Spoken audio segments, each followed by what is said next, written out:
How can you not see that you're flying into the World Trade Center? And as soon as I said it, the second plane hit. And she turned to me and she said, "Did you see that?" So in 2001, where were you working? What was your role at that time? In 2001, I had just returned from my first overseas operational tour in Athens. And I was working in headquarters, and my job was to train Middle Eastern intelligence services in how to carry out counterterrorism operations.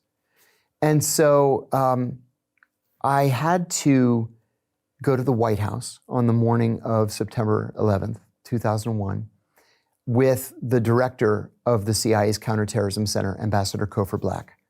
And I walked over to his office to tell him that our car was ready to take us to the White House.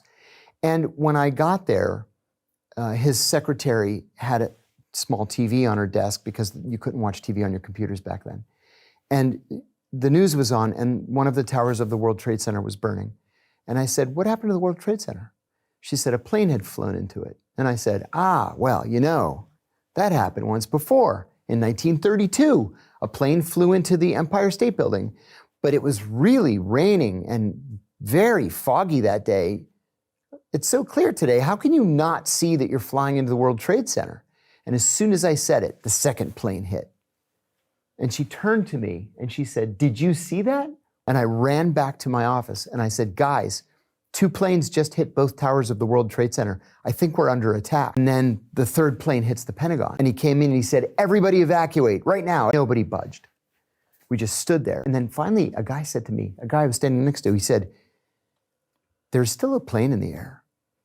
And I think we should probably assume that it's coming here." So my girlfriend, who later became my wife, she was also a senior CIA officer. She met me at my apartment and we went to the roof and we watched the Pentagon burn for an hour. And I said to her, "This is ridiculous. We have to go back to work."